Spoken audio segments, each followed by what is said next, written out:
大家好，大家午安。我是梁家豪。我目前任教陶瓷，在国立台湾艺术大学工艺设计学系。那我想在这个演说之前，我想首先很谢谢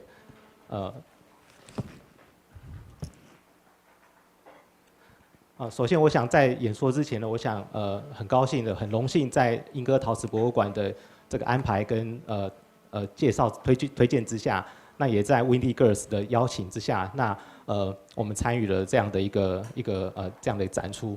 那在这个议题下面，回收再造。破碎再造回收的这个议题下面呢，我们也经过很多次的讨论，在跟策展人的这个讨论过程当中，然后呢，最后我们挑选出了这个7位艺术家来参与这样的展出，在这个主题之下。首先在接获这样的邀约是在去年的冬天的时候，那Windy Girls 那首先来到我们学校台湾艺术大学，那在很多次的这样的沟通跟概念上的这个讨论之下呢，那我们当时呢在挑选的这几位艺术家，在这个主题之下，我们不断的在做一些激励跟这样的探讨。那也在今年年初呢，我很高兴也邀请到策展人本身来到我们学校，来针对他这一次的主题，包含他整个所有的概念，来为我们的同学，还有为我们这次参展的艺术家来做观念上面，还有这主题上面的一个引言跟介绍。就如同现在大家所看到的这个照片，右上方是我们这次大部分所参与的展出的7位艺术家。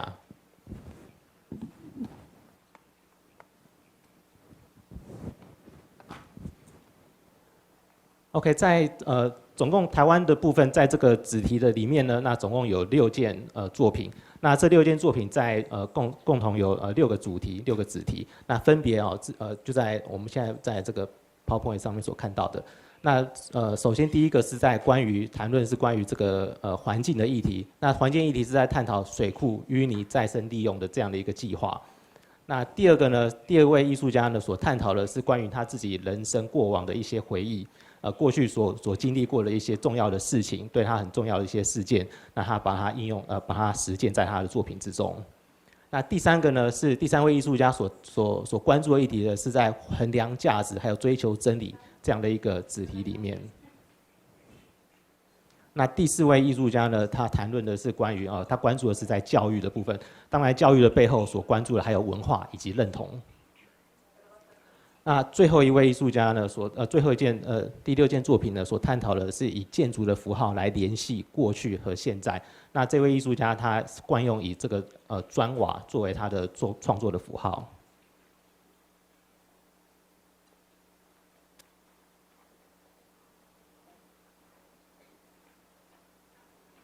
首先呢，这件作品是由2位台湾的艺术家共同完成的，他们分别是吕其昌教授，还有王怡慧教授。那他们分别是台湾艺术大学的老师，以及国立东华大学的老师。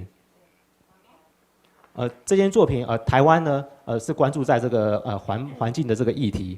那台湾是个岛屿，因此呢，这个水资源呢一直是台湾所重视的一个资源。那近年来呢，因为环境破坏而造成的这个水库淤积的问题日益严重。那这个部分的问题呢，也引发创作者的一个探讨跟关注。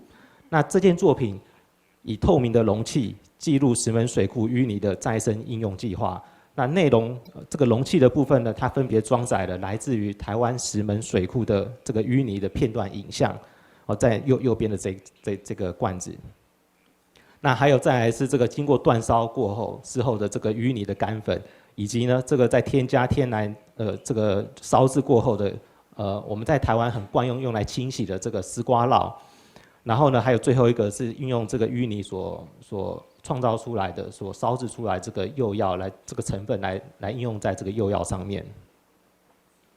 那所有关于这个水呢清洁、还有资源回收再利用的这样的概念，回到烧制的这样概念里面，然后这件作品是用来隐喻自然环境的消逝，就如同枯槁的片段，那苍白而无以恢复。第2件作品那这件作品呢，它李金生呢，他企图呢以大量的这个块体来再现他人生的每一个阶段、每一个重要的阶段，所以他以块体的方式来作为他的作品的组装。那我们也可以很清楚的看到，在这件作品的中间，以一个线性的方式来贯穿连接它所有的这几个块体物件。那在这个中间线性的部分所看到的所看到的这些造型呢，是他从年轻时期一直到现在人生当中每个经历的过程当中曾经做过的一些作品，他将以把它重新填回在他的记忆里面，然后再以这样的方式来做呈现。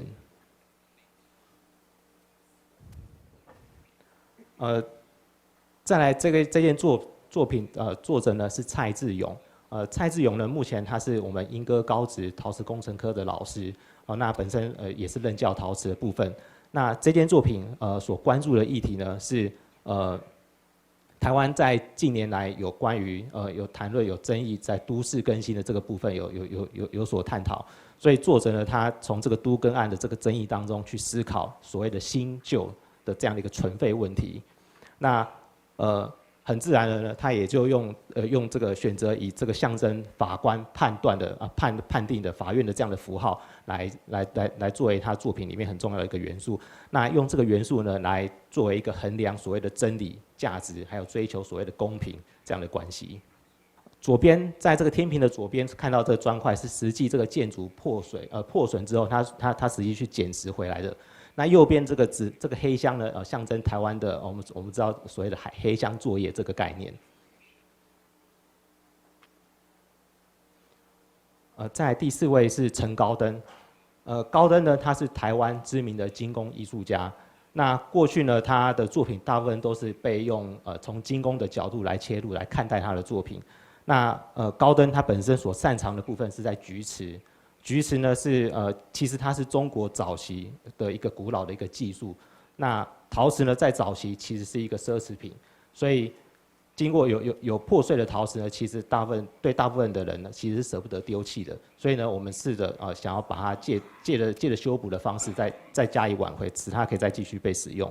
那这样的技术呢，在现今的社会以高登来说，他把它重新作为他创作上面一个很重要的一个手法。这些陶瓷破片都是经过回收之后再用的，不是艺术家刻意去制作的。那第5件呢，第5位是许明香。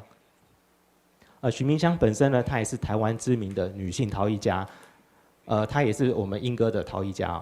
那她长年以来，最主要的部分，她的创作题材是以古厝来作为她的创作题材。那刚好呢，我们在这次的双年展期间，明香她刚好也在我们的馆的1楼办她的个展。那相信今天的来宾能够还有机会的话，还可以再过去多看她的她所擅长用的这个古厝为题材的这样的一个创作系列。那其实这件作品的背后，其实它所诉说的是它的背景，其实在它的祖先，其实很早以前呢，它是就已经在使用以砖瓦来作为它烧制的一个这样的一个家族背景，所以他从小耳濡目染之下，那因此也对这个瓦片建筑的瓦片有这个深厚的感情。那他试图呢，想要用这瓦片来去联系所谓的过去的建筑，在以今天新时代的这样的一个角色来诠释。那因为他自己本身呢很喜爱这古厝的这个沧桑感，这个沧桑感象征的这个前人所留下来一个这样的智慧结晶，还有这个精神。那以一个女性的角度一个女性艺术家的角度来说，这样的一个建筑屋瓦的这样的一个象征，其实也联系了她跟家庭的一个联系。第6位艺术家是彭绍祥。彭绍祥呢，他是我们新北市汐止秀峰国小的小学老师。那他这次的作品，这次的创作呢，主要是以制服来作为他作品当中很重要的一个元素。制服呢所带给人的回忆呢，可以拼凑出一个时代背景下的一个教育轮廓。有形的制服走入当时的教育体系，而人呢被无形的制度给规范着。那这件作品的背后，其实也反映着其实文化教育其实所带来的是一个文化对于文化上面的认同。这是艺术家他的实作的过程。OK， 在以上的这6件作品，7位艺术家的创作过程当中，这边简单的做个一个结论。My project, As If Fantasy Was Reality, Part 1, which was my graduation project from National College in Stockholm in 2003. And part 2, which I actually made specifically after I was invited for this exhibition. As a child, you view the world in a different way. Fantasy flows and everything can be created out of a simple stone. We grow older, the games are changing, and at a certain age we stop playing. We embrace the traditions and learn about how things should be and look like. Why don't we play when we grow older? How does the intellect and knowledge change our perception of things that surrounds us? As a child, you haven't yet learned about values and traditions, and you judge things based on what you actually see. The starting point of this project was to challenge myself and try to let go of control using playing as a method. Two sides of me should interact, the logic designer and the playful child within me. The vision was to take myself further, beyond the intellect, to let go of control and to dare to trust my imagination and intuition. The expression and the soul of the object should be in focus, and these properties should lead me further. This way of working would be the opposite way of how I usually work in my creative process. I collected, as you see on the image, as a lot of things from different areas: nuts, screws, marbles, cords, Lego, coffee cups, nylon socks and balloons. I started to play without thinking, just as I did as a child. All the things I choose intuitively. The hand lay as much as the eye. Together they formed new objects and scenarios. Some words were central to my work: curiosity, tactility, variability, movement and interaction. To capture every moment, I documented everything I did with the camera. I felt like a director that was creating scenes for a movie. By putting things in new context or through small shifts, I started to view the object in a new way. The tactility is important. I filled the nylon stocking with rice and attached some elastics. It received the feeling of a human body. I played with it and I tried different motions. I put it in a glass and suddenly it looked like an ice cream. I let the doll explore another full stocking. She crept into the sock. She sat on it. She pulled up the hood. Maybe this piece could be developed into a piece of furniture. Parallel to my act of playing, I read about play and psychology, and I learned about the importance of play in the abstract.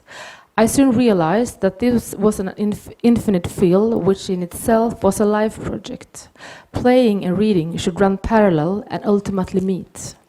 When I started to play, I only had my own references from when I was a child. Charlotte Bühler, a German psychologist, a role model in Swedish early childhood education, describes various types of play. Constructional play, which is a form which means that the child wants to see results of the game, for example, in stacking things together. Functional play is the child's first kind of play. The child is exercising the function of his own body or object in its area just for the pleasure of practicing. Illusions game is an imaginative play with a large extent of role play. There were a wide range of theories about playing from the early 19th century. Sigmund Freud, founder of psychoanalysis, talked about the games as if that it was something vital, psychological function in the core of self-creation. As if was a transformation, much like when I personalize things around me. The psychoanalyst Donald B. Winnicott, who was a legend in his field, referred to the transition object. He talked about the first breastfeeding, when the mother's love and identification with the child made her aware of the child's needs and were always available for the child. Those brief moments when she was not present made the child use her illusion and imagination. If we were thinking thumb or blanket instead of illusion, it's easy to understand his thoughts about the transitional object. The object followed the child wherever and served as consolation when she was feeling lonely, as if mom was there. The 18th century German author and philosopher Friedrich Schiller meant that a sculpture can transform a block of marble into a living figure, although it remains lifeless. It was both an inanimate object and a living figure in the same way as a ready-made object was both art and non-art. What brought the inanimate object life was, according to Schiller, the drive of play, an instinct that combined the sensual instinct and the ability to create form. I thought a lot about what it was that makes a thing feel alive and that it has got a soul. And it is exciting that Schiller explains that it was the drive of play that made things alive, which united the sensual with the shape. The more I played, the more I thought of Bülow's various types of play. What I was doing was within the framework of these. The construction game, where I stacked objects and assembled items into new formations. Illusions game, where you dress up and assume different roles. The tactile experience of possession. The amount of images from the process grew gradually as time passed by. I found the fascination in quickly building a stage set of objects. Seconds later, they didn't exist anymore. We often become blind to the everyday objects that surrounds us. The small details that we take for granted turn with my eyes into viewed objects. A few days later, I went to a second-hand shop to get inspired and purchase material that I can play experiment with. I walked among shelves filled with coffee cups, some with golden decor and some without. I stopped for a few seconds and built up some cups on the spot. One created the base of another. Everything was arranged by function: cutlery, porcelain, lamps and furniture. I went downstairs to the lamp department. Small and large lampshades crowded the floor and the shelves. I imagined myself having all the things from the store in my studio to play with. Of course, this was impossible, and suddenly a thought occurred to me: I could play here. I observed the lampshades and I looked for shapes and colors to combine. I didn't ask anyone about permission. I just started to play. I allowed my intuition to decide the next step. The shades were like large blocks, and I piled them vertically. I could quickly change its appearance. I documented the process with the camera. In reality, the objects disappeared, but the images remained. The variability fascinated me. My whole body was participating in the game, and I liked that the play was physical. Some combinations were like huge lamps, and they made me feel like I was a child again. I tried to build as high as it would go without it collapsing. The time passed by. I was completely engrossed, and I enjoyed my time. Back in the studio, I filled a white balloon with sand, and I touched an elegant porcelain cup in the opening. I wrapped an elastic around the balloon, which deformed the shape in a nice way. It had a human bodily expression that I liked. I'd play with the object, and my associations led me further. In one position, you see it to the right, it looked like a snail. When I hold the object upside down, it looked like a lampshade. In the next step, I made a lamp out of it. By playing, I put my skills at an unconscious level, and later I used my eyes and skills as a designer to observe what I've created. I commuted between playing and making objects where imaginations and associations controlled the development. I continued experimenting with old coffee cups. I drilled away the bottom of one of them. I was thinking of the content that never would be there again. The cup became more beautiful with no bottom. I filled the hole with a lamp holder, and a bulb and the thin porcelain were illuminated. The cup turned into a lampshade, and I attached it on the wall in its own ear. I got associations to the classical working lamp from the garage, but here as a more elegant version. I collected several standard white cups. As a single cup, it was ugly, a boring food service product from the school canteen. I stacked them on each other, and together they formed a stylish and beautiful pile of cups. It was as if the cups were walking on a line as an army, and as they got closer and closer, they jumped up on each other's shoulders. I let the pile of cups become a lampstand, and the ears created of a decorative element on one side, and a globe lamp adorned its top. I piled some other cups and turned the ears into different directions. Suddenly, I got associations to a human spine. I played on and I imagined a world where fantasy becomes reality, where I could put on things, dress me in things. I broke the rules about how things would be and look like, and I let the imagination come true. After a while, I felt that playing wasn't as fun anymore. I wanted a result. I took control over a situation where my intention was the opposite. What were I doing? What would the result be? I pinned all the images from the process onto the wall. I decided to start building up different scenarios from the pictures. One scenery was a coffee party, where one cup raises its voice and demands attention. Another cup crawls away on the table to speak with a friend. Slowly, a stylish room emerged. I started to realize that this project was more about a way of thinking and a way of viewing things around me.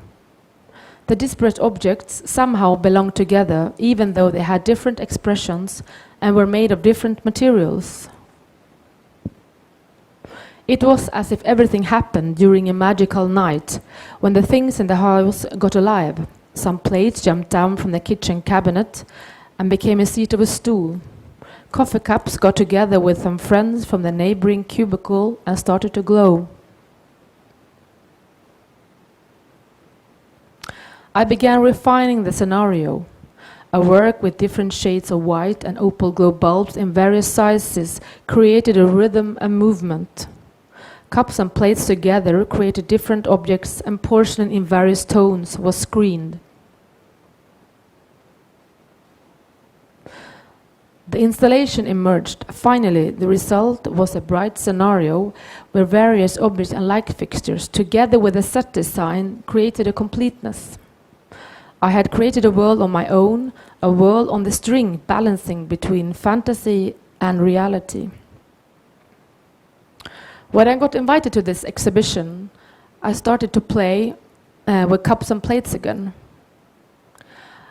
I got ideas of table watches where old plates should become the clock face and the clockwork would become the beating heart. It was as if they were alive, walking around in an elegant brass costume. In the workshop, I started to play again. I put the pen in the center of the plate and suddenly I've created a spin, which I guess every one of you has played with as a child. 2 plates and a leg from the clock tripod together created a cake dish.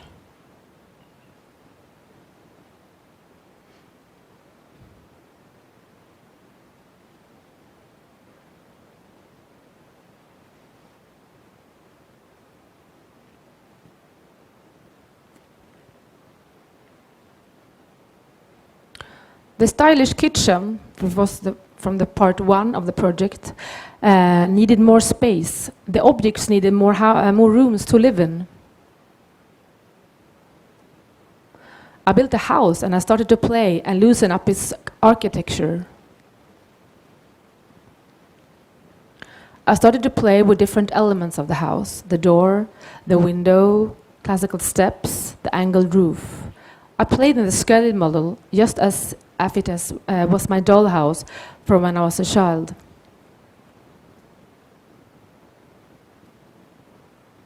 I wanted to create a movement and I wanted the visitor to get curious.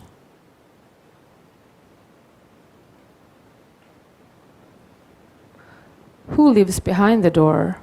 Where are the watches going?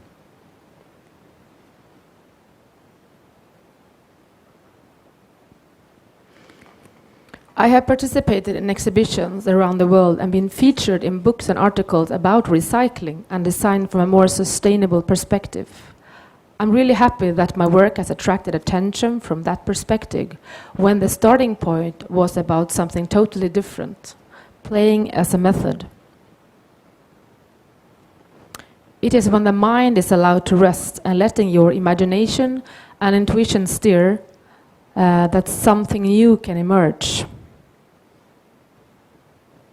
In Rethink, a book written by designer Tom Dixon, he says that the book is not simply about customization, misappropriation, or man's ingenious ability to recycle materials into surprising new functions. It is more about encouraging oneself to think about surrounding artifacts in a new way. In one sense, it is about celebrating what we have, but we so far has failed to notice. And I totally agree.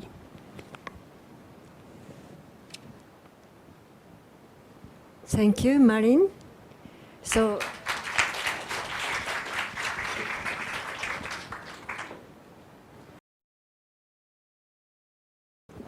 well, I'm sorry for the repetition, but I must thank Ms. Wendy Gers for the invitation of participate in this important exhibition and conference.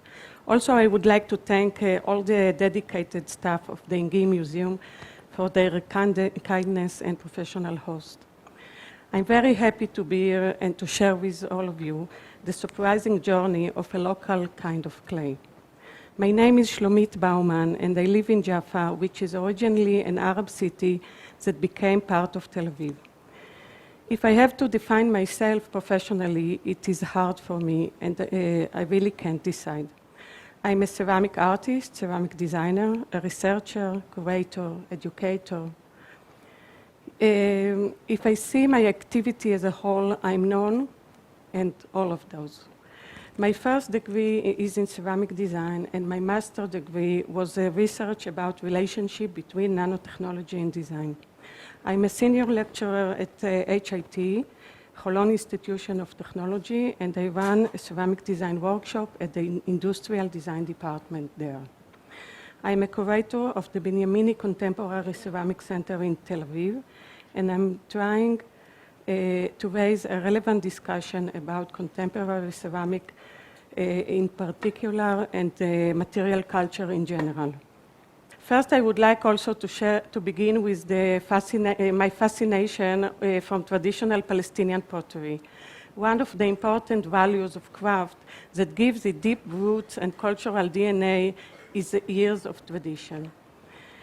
When I mean years, I mean at least hundreds of years.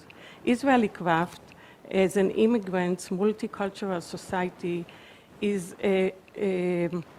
comparing to rooted traditional societies, has a tradition of, at least if I can be generous, 90 years.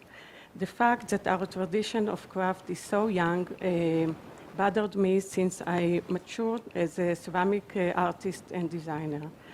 And I gave it a lot of attention about the influence of this fact on our craft in my writing and teaching.